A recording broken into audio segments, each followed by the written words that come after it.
लाडकी बहीण योजना आम्ही सत्तेत न गेल्यावर बंद पडेल कायमची, असा प्रचार सत्तेधाऱ्यांनी केल्यामुळेच आमचा हा महाभयंकर असा पराभव झाला, असं विश्लेषण आज महानेते महाराष्ट्राचे बुलंद आवाज शरदचंद्र पवार साहेब यांनी केलं. शरद पवार यांचं म्हणणं काहीसं बरोबरही आहे. बऱ्याच प्रचार सभेमध्ये आपण पाहिलं असेल की देवेंद्र फडणवीस, एकनाथ शिंदे, अजित दादा पवार यांनी ठणकावून सांगितलं की जर आम्ही सत्तेतनं बाहेर गेलो तर ही योजना कायमची बंद पडेल.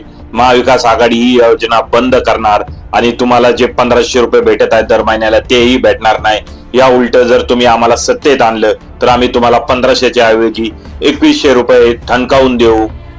दुसरीकडे महाविकास आघाडीने लाडकी बहीण योजनेला पर्याय म्हणून महालक्ष्मी योजना लॉन्च केली होती, ज्यामध्ये त्यांनी 1500च्या ऐवजी 3000 रुपये देऊ असंही त्यांनी ठणकावून सांगितलं होतं.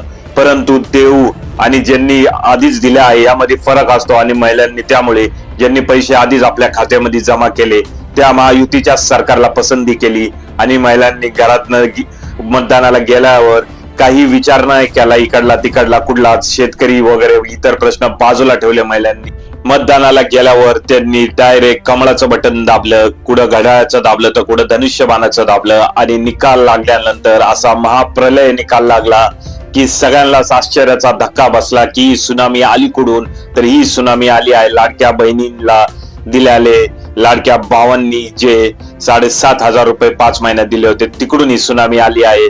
आणि शरद पवार साहेबांनी हेच सांगितलं आहे की लाडकी बहीण योजना बंद पडेल जर आम्ही सरकारमधून गेल्यावर.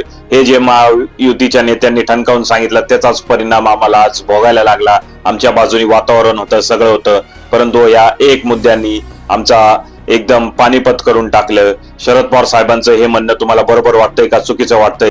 कमेंट करा कमेंट बॉक्स मध्ये काय तुमचं म्हणणं आहे.